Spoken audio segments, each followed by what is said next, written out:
So, our friends from the media, fellow Kenyans, and again my team from the National Treasury and the entire government machinery, I want to take this opportunity to thank first the people of Kenya who are glued to their TVs, stations, those who are present in Parliament and who witnessed this very important day.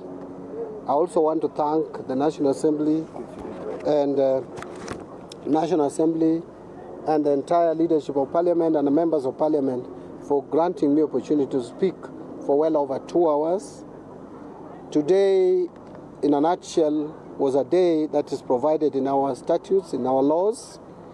Public Finance Management Act of 2012 clearly spells out understanding orders that every year the Cabinet Secretary will speak to the people of Kenya and spell out revenue-raising measures and budget highlights. And that is exactly what I've done today. In a summary, apart from the normal prescription of what should be spoken to or should be submitted, which is the expenditure estimates and revenue estimates, I also went ahead to pronounce myself to various policy changes that are likely to be put in place to help in improvement of not only our financial management system, but also to spur economic growth. If you listen to me clearly, this speech was heavy on reforms. And this is not for nothing. People of Kenya have been saying we are collecting enough taxes, we are collecting enough revenue, but how it is applied is a question.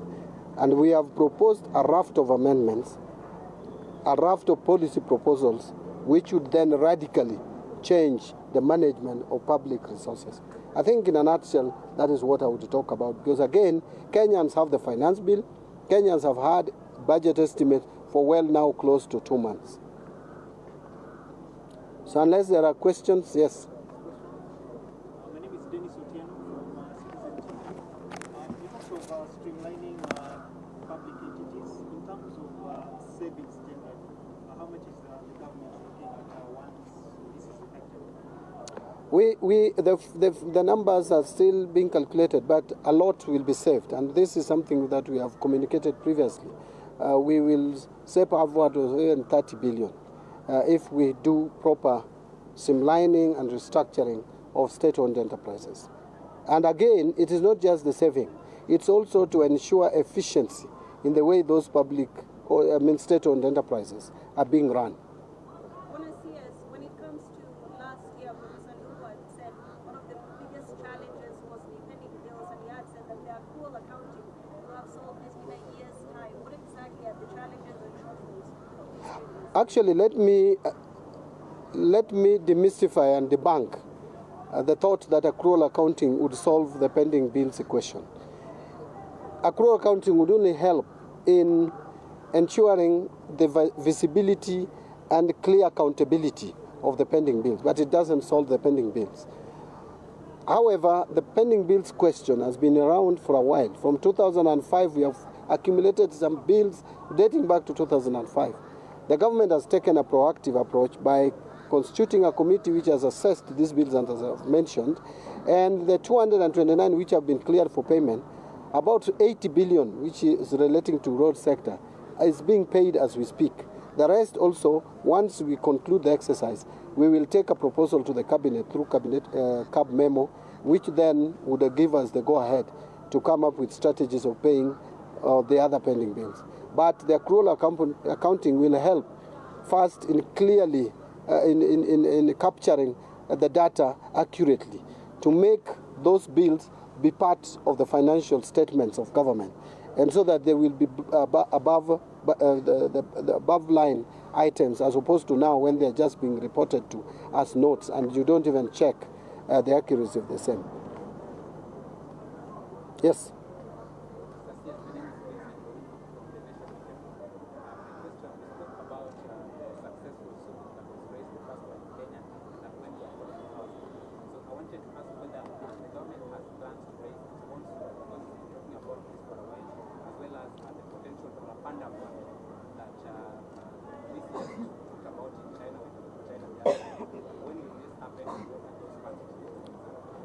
diversification of sources of our external financing is something that is key priority to this government and most particularly National Treasury.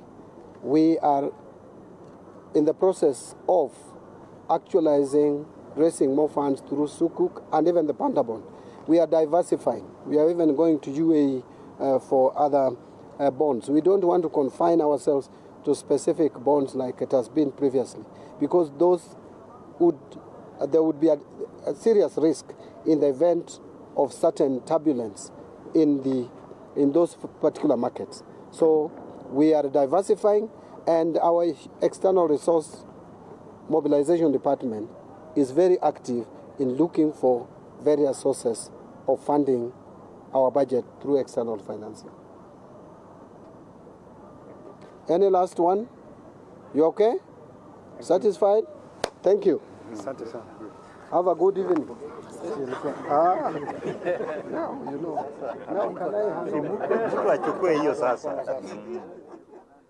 All right, here's Mbadi right there speaking to members of the Fourth Estate, of course, on a couple of questions that they had to ask. Once again,